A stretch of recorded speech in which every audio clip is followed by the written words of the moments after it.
We can't choose the family we're born into, and this fact gives us the foundation of our future and shapes our personalities. People are different, and moms are no exception. Some become a mismatch with their kids, and some make a perfect team. But no matter what the case is, we will always love our moms because this kind of love is unconditional. In this case, mother and daughter are absolute equals, behaving more like sisters. They can even compete with each other, and the mother wants it this way so she avoids actual motherhood. A reverse of the roles can also take place when the daughter takes on the supportive role and becomes the mother to her own mother, being responsible, caring, and providing other parental behaviors.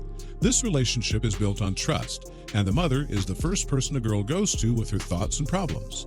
This mother is very much involved in her daughter's life and supports her, always knowing what to say and being whoever her daughter needs her to be, a best friend, a love expert, a shopping partner, or even a partner in crime.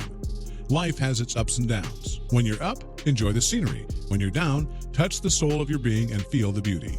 This week, we're talking about the ups and downs of life and how we react and deal or cope with them. True to say, partly spurred on by the week we've just had. It's included the normal ups and downs of everyday life, but on top of that, there's been some heightened ups and downs. It might sound obvious, but ups and downs of life are just part of life. However calm and stable someone's life appears, a closer look will reveal the ups and downs. We all have them because they're part of the human experience, a condition of our humanity, whether of our own making or down to the circumstances outside of our control. Well, this week we've experienced both. Every mother-daughter relationship is different. Maybe you survived the roller coaster teenage years only to realize you've come out of it closer than ever.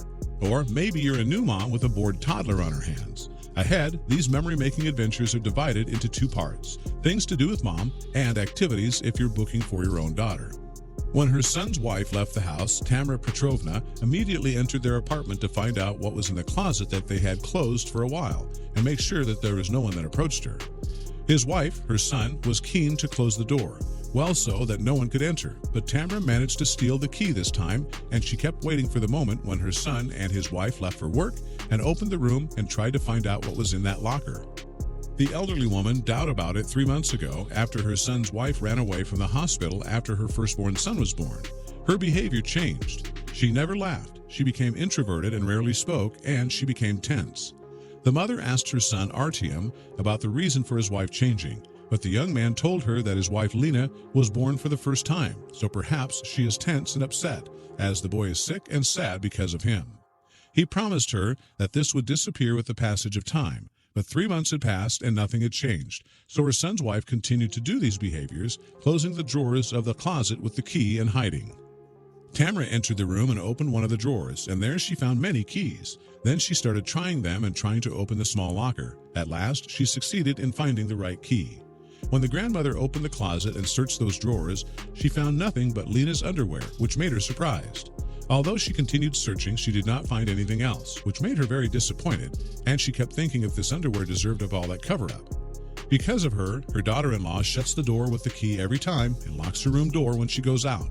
When the grandmother opened the last drawer, she found papers there, and then she sighed and decided to leave the room because there was nothing important. But suddenly, she decided to read those papers, and there she was shocked. It was written there that the boy Lena gave birth to is not her grandson, meaning that Artyom is not his father. Then she sat on the floor holding her head and immediately remembered when the young woman was insisting that her son get married as soon as possible, even though their son was not ready for marriage. Tamara noticed that her daughter-in-law's stomach was a bit swollen. However, she thought that she had gained weight, and it did not occur to her that she was pregnant, and in the meantime, she regretted that she did not find out at the time. Tamara closed the closet door and the room door and waited for her son and his wife to return from outside. When they were met in the evening, she went to the room, told her son that the boy his wife had given birth to was not his real son, and then she gave him the papers in her hand to read. The son was surprised by his mother's words and kept looking at her before looking at the papers. When he read them, he was shocked and looked at his wife, who covered her face with her hands at the time and started crying. Tamara approached the child, who was sleeping on the bed, and looked closely at him. It was then that she realized that she was not quite like her son and assured that it was impossible for him to be his real son, and lamented. The son asked his mother to calm down and admitted to her that the child was not his son because he had been changed in the hospital. That's why he asked his friend, Police Inspector Igor Ivanovich, to open an investigation into the matter while he was waiting.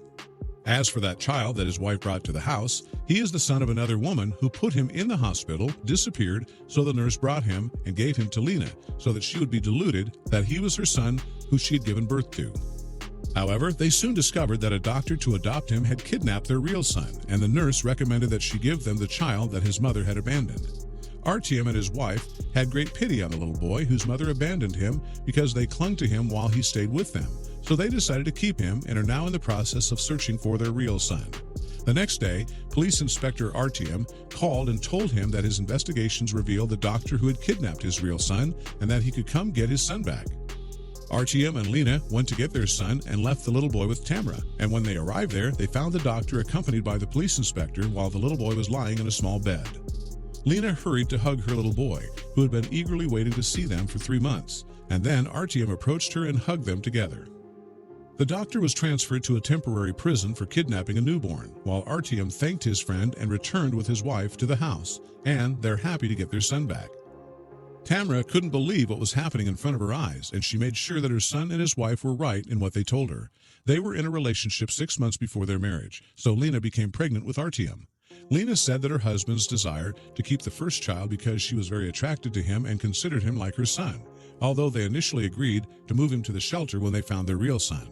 When you hold your baby, especially skin to skin, their body temperature depends on you. The warmth of a mother's breasts are naturally modulated to keep her baby at the perfect temperature, promoting restful sleep, optimal oxygen saturation, and saving her baby the energy it takes to stay warm. This redirects valuable calories into more critical things like growth. They took care of the 2 children and named Victor and Sergei and considered them as if they were twins. Tamara changed her bad look with her son's wife as she discovered that she was very good, and despite the fact that she had lost her son. However, she decided to keep the little one who abandoned by everyone and took care of him for 3 full months, and now she adopted him with her husband and considered them as their son. With the passage of time, everyone in the house loved little Sergei, who looked like Caucasians in his face and enjoyed playing with them. Even Grandma Tamara, who was ignoring him at first, became attached to him over time, and she loved and cared about him as she did with her grandson. The little ones, Victor and Sergei, are not completely separated as they play with each other, eat and sleep with each other, and had it not been for their difference in facial features, everyone would have thought that they were twins. What we think of as maternal instinct is a myth, and perpetuating the idea that it is real is making parenting and the choice to become one even harder. Even as that parent does their best to explain to the judge why their child is resisting the visitation schedule, it's the judge who will have to be convinced and believe that it is the child who is resisting visitation. As parents, we make sure our children learn how to read and write, and yet we often assume children will naturally develop skills like kindness and empathy. You wouldn't think that you need to be teaching your kid to be kind, but, like reading and writing, emotional intelligence doesn't come naturally to all children. Some children miss the subtle signs that they are upsetting those around them. Some children have a hard time putting themselves in other people's shoes. Some children have a hard time knowing how to be kind.